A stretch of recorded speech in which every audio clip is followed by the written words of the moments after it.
One of the greatest obstacles to crafting health and wellness is identifying and controlling inflammation. It's at the core of all complex and chronic diseases, and it's the driving mechanism that underlies the most common symptoms that people like you struggle to overcome. Join us as we explore cutting-edge science and research to give you the information and tools you need to create the quality of life you want and deserve. And now, here is the host of Inflammation Nation, Dr. Stephen Noseworthy. Hey there, and welcome back. This is part 2 of our discussion on health and hormones here at the Inflammation Nation.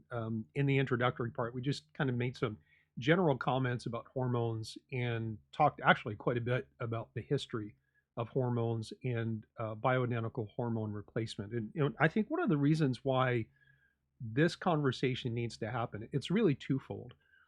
It's because of the tremendous interest in hormone balance and control and options in terms of things like hormone replacement or other strategies, whether natural, synthetic, whatever, that's being driven by the healthcare consumer marketplace. People like you who want to know that the hormones are in balance and they're doing everything that they can to promote health and well-being.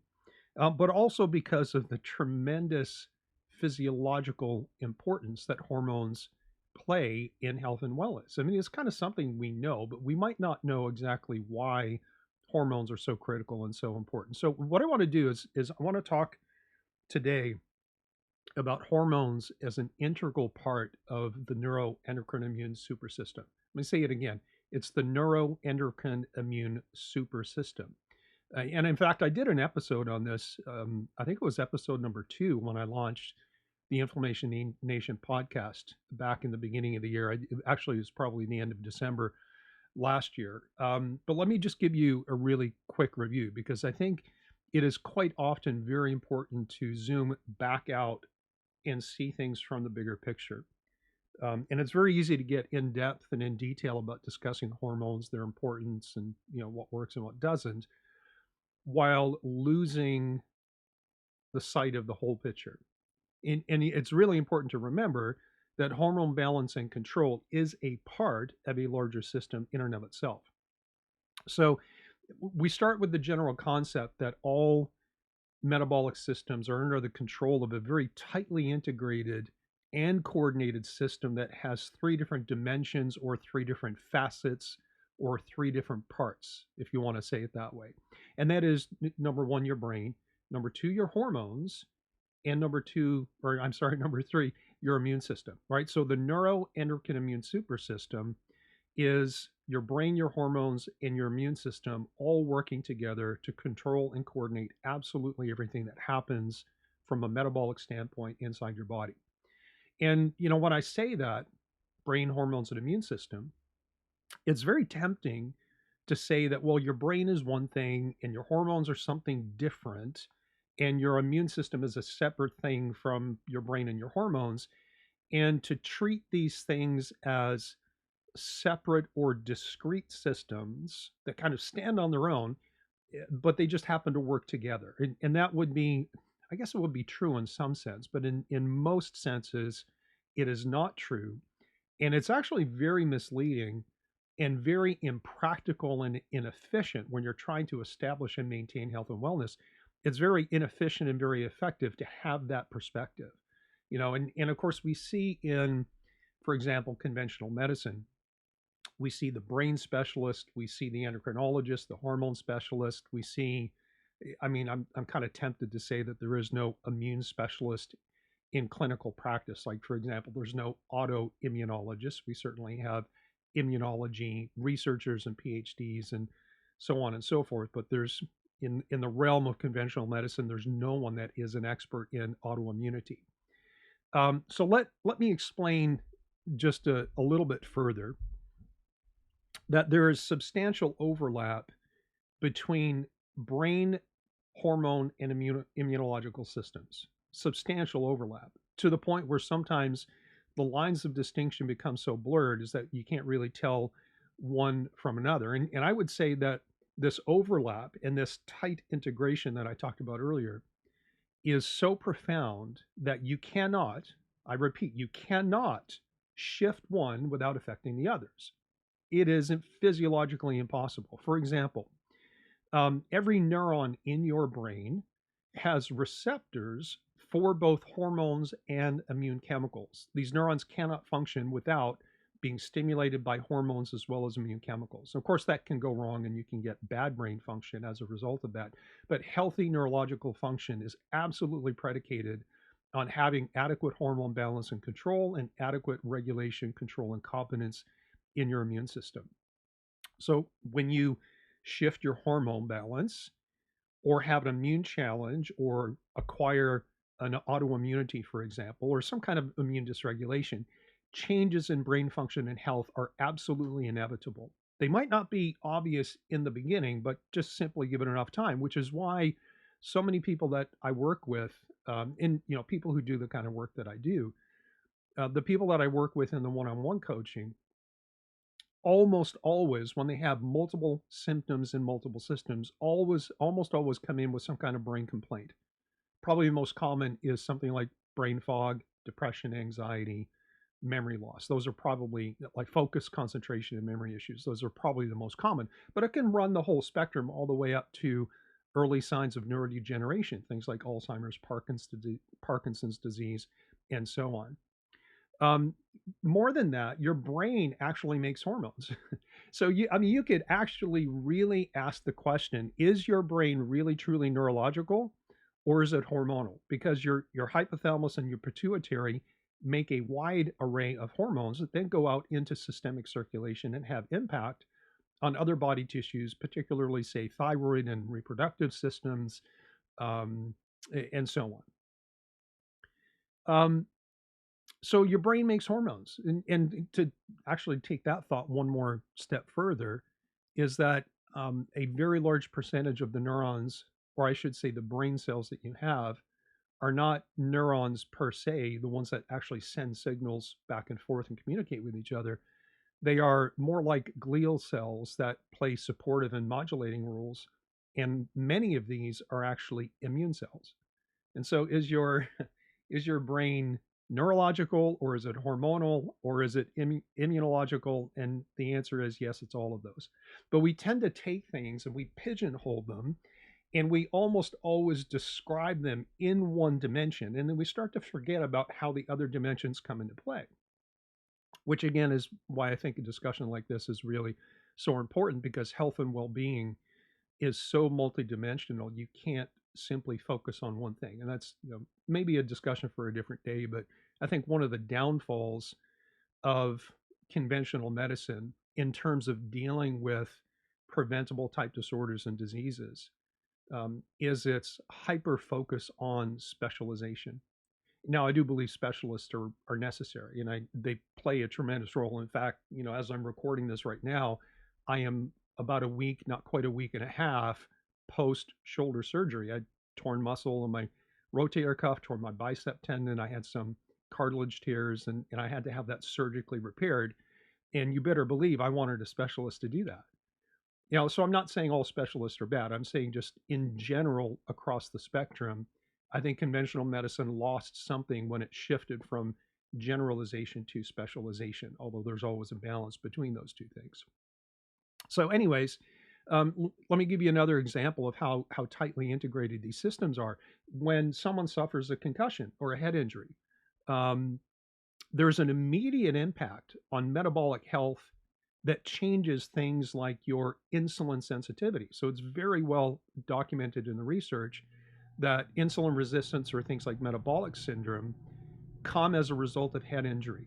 We can also see head injuries changing reproductive hormone balance, and this actually ties into the metabolic derangement issues. And I can go on. We have all kinds of studies, all of done in the animal models, where there's a lesion to the brain somewhere, and you can very quickly measure changes in how the immune system starts to dysregulate. So, for example, you lesion the cerebellum, which generally controls balance and equilibrium, and we can see changes in natural killer cell populations.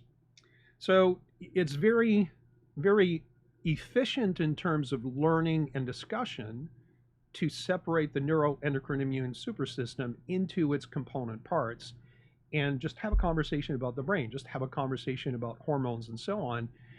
But that's just not how the system works. And I think a lot of the problems that we end up having that are not addressed well by clinicians who tend to specialize, whether they're in conventional or alternative medicine, is the fact that they lose sight of that bigger picture. And I fully believe that the most efficient way for a clinician or for yourself to manage your own health issues is to make sure that you're coming at everything first and foremost from this perspective of, I am an integrated whole. And yeah, I might think that I got hormone issues, but how do other things affect my hormone balance? And how does my hormone situation affect my other systems? And how do I understand all of the things that I'm complaining about and suffering from in the context of this tightly integrated super system between the brain, the hormones, and immunology? Hi there, it's Dr. Noseworthy. I want to extend my appreciation to all of you in the Inflammation Nation who have helped my podcast become a great success in these first few months. I truly appreciate you. Also wanted to let you know about my brand new do-it-yourself online program called the 5-Step Gut Protocol. I designed this program for people who want to take charge of their own health and stop waiting around for someone else to tell them what to do. I've combined old naturopathic principles with cutting-edge research to create a truly unique program that will help you construct your own gut protocol. If you've ever wondered if you have gut infections, a leaky gut, or a bad microbiome, then this program will walk you through the steps to figure that out and gives you the tools that you need to formulate a practical strategy to help make things better. I guarantee at the end of this course you'll know more about your gut than your doctor does, and you will feel confident that you know how to address your unique situation. You can check it out at my website at www.drnoseworthy.com. That's drnoseworthy.com. And just look for the tab at the top that says The Programs. Thanks for listening. Now, just an interesting point to add on to that, and to be honest, I could keep going with example after example, but I used the word pigeonhole just a moment ago, and you know what we tend to think of as belonging to one system, whether it's like a hormone, for example, quite often has functions outside of that system. Melatonin is a sleep hormone that's made by the pineal gland of your brain. But how you make melatonin is by taking the neurotransmitter serotonin and then using a chemical reaction to convert that. It's actually a single step, a very simple chemical reaction that happens up in your brain. And you take serotonin, you convert it into melatonin so that it promotes sleep onset and sleep maintenance. Melatonin also has very powerful antioxidant impacts, and it has immune modulating properties. So we look at melatonin and we say, okay, well, I understand that that's the sleep hormone, but that's not all it does. And it's, sleep is not the only system that melatonin has an impact on. In fact, a lot of the antioxidant properties that it has are most of what I've seen in terms of published research has to focus on mitochondrial health, particularly within the cardiovascular system. I think of melatonin as a heart antioxidant. Obviously, it has impacts in other areas, but that's one of the more profound areas.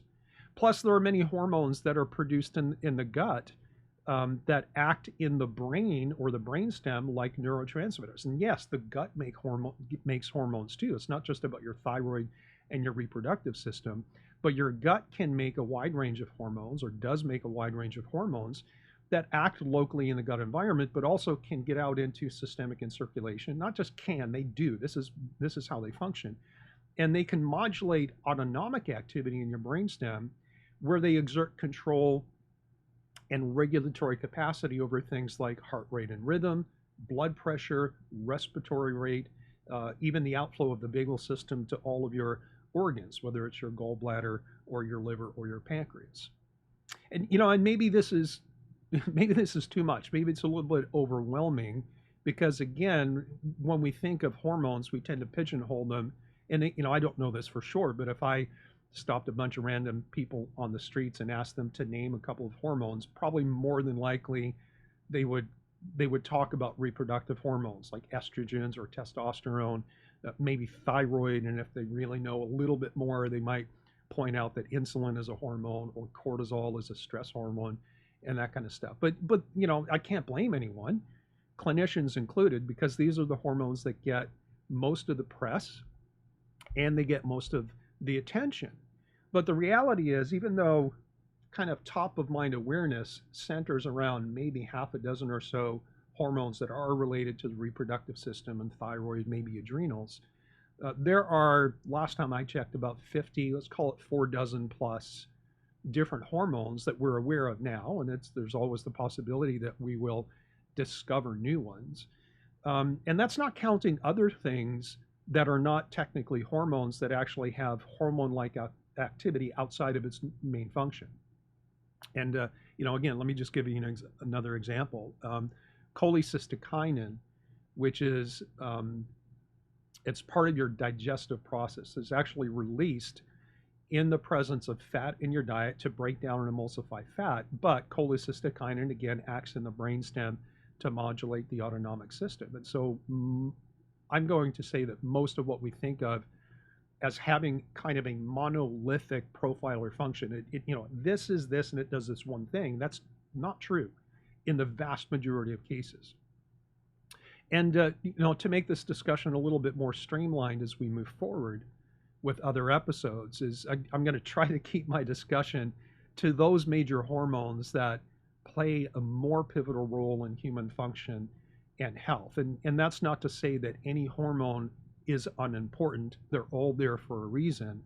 It's just that there are some hormones that kind of sit at the center of functionality, and in some cases exert control over other hormonal systems.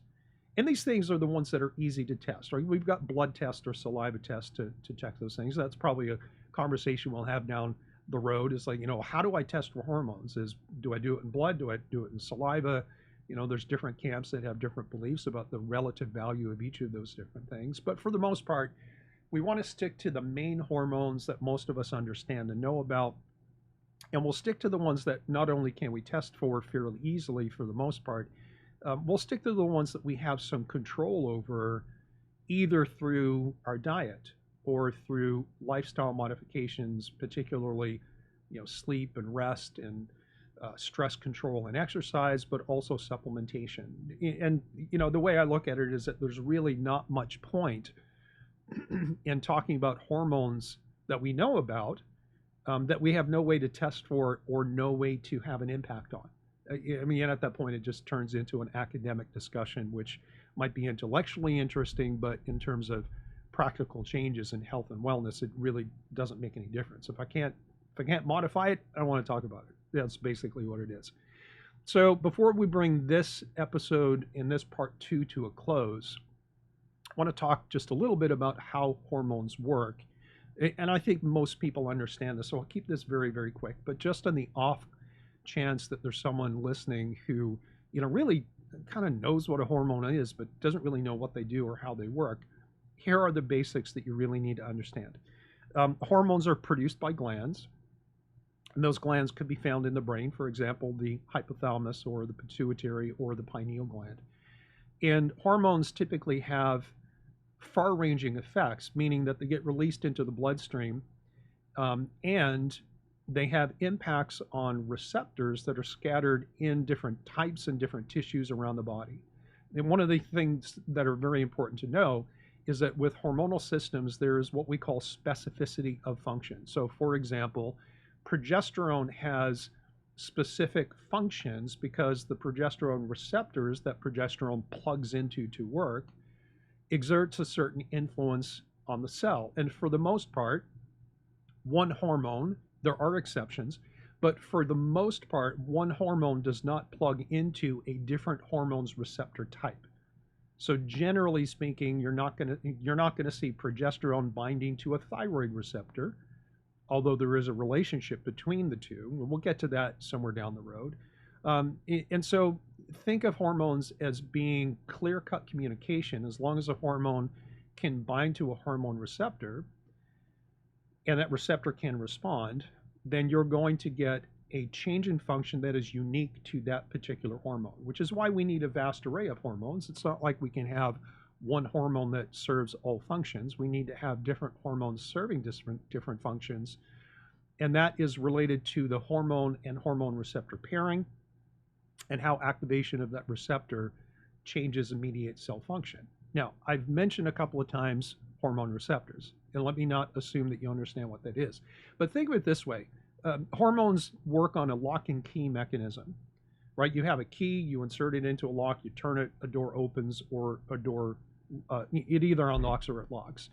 And in reality, hormones really have no metabolic impact unless they can connect with a hormone receptor, like inserting the lock or the key into the lock and turning it. But also, you might have, let's say this as an example, and I try to give you mental images so you can understand function very easily. Let's say I have a key and I have a lock and they match together, and I stick the key into the lock and I try to turn it. But let's say that the lock is rusty and I can't turn it. Well, that key is useless because the problem is with the lock and not with the key. So as long as we have adequate hormones in circulation, as long as we have adequate numbers of receptors that are available for these hormones to plug into, like inserting a lock into a key or a key into a lock, keep getting those two backwards. And as long as we don't have rusty locks, i.e. we have functional receptors, then something is going to happen. But we need to have those things. And the same is true of neurotransmitter systems. For example, just because you have enough serotonin in your brain doesn't mean you'll get serotonergic activity if there's something affecting the serotonin receptor site, if you have a rusty lock, if you will. Same thing is true of insulin, thyroid, estrogen, progesterone, testosterone, and on down the line. Anytime you have a lock and key mechanism in some kind of a metabolic system, and again, both hormones as well as neurotransmitters work this way. As long as you have the key and the lock's not rusty, something's going to happen when you turn the key. Now, where are these receptors found? Well, they're scattered throughout every cell type and every tissue type in your body. They are found in different densities in different tissues. So it's not like you have, for example, estrogen receptors equally distributed throughout all the tissues of your body. So certain types of hormone functions are important for certain types of tissue types. And so you're going to find a higher density of certain types of hormones in different body parts than in others because other systems are not so dependent on the unique function of that particular hormone. But let me go back to this concept of the lock and key and having either a functional lock or a rusty lock that doesn't work. It's so very important to remember that just because you have adequate hormones in circulation does not mean function will happen. The other part of that equation is having a lock mechanism, a receptor mechanism that is itself functional and able to respond to the hormone once it gets inserted into the receptor. Probably the best known example of how that system can go wrong is what we call insulin resistance. 10 years ago, I don't think the average person had ever heard the term, but basically insulin resistance is where somebody has so much insulin in their system because they don't handle carbohydrates well in their diet that the receptor sites actually start to become dysfunctional. Now all of a sudden you go from having functional locking mechanisms to having rusty locks that don't turn.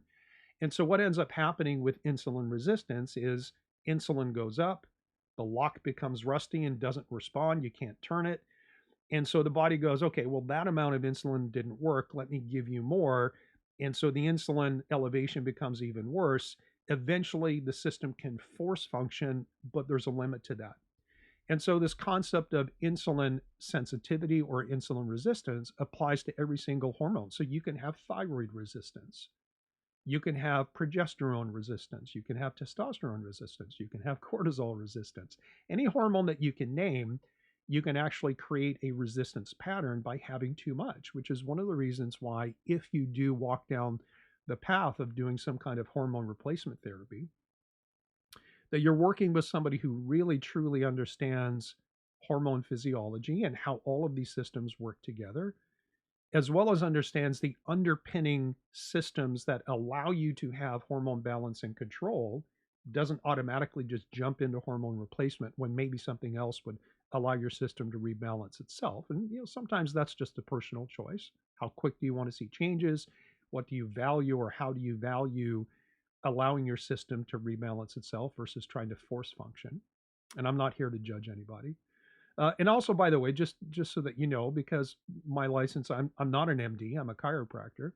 And so I don't have the license to prescribe medications, including hormones. I can't take people off. I can't modify their prescriptions. All I can do is educate my clients about how their hormonal systems work, about the variables that go into hormone balance and control and what might be affecting function, and then have them go back to their prescribing physicians to have an intelligent, informed conversation.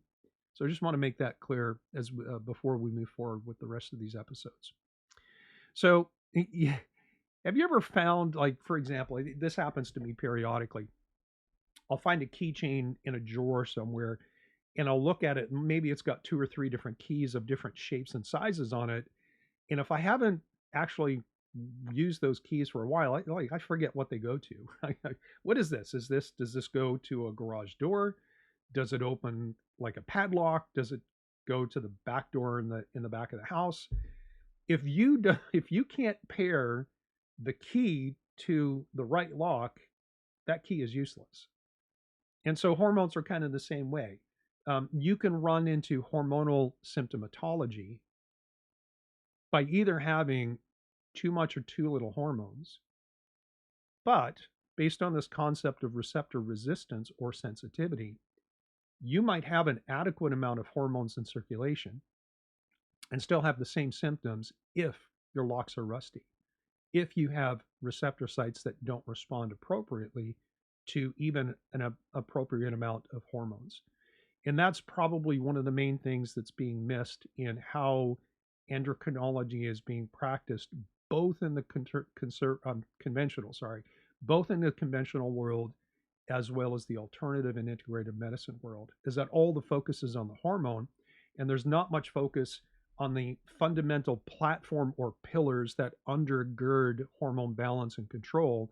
And there's hardly any focus, maybe with a couple of exceptions, on the receptor site and all the things that can prevent normal hormone levels from having or driving normal hormonal functionality. All right, I've gone a little bit long today, so I'm going to cut it off there, and we'll be back for part 3. Stay tuned.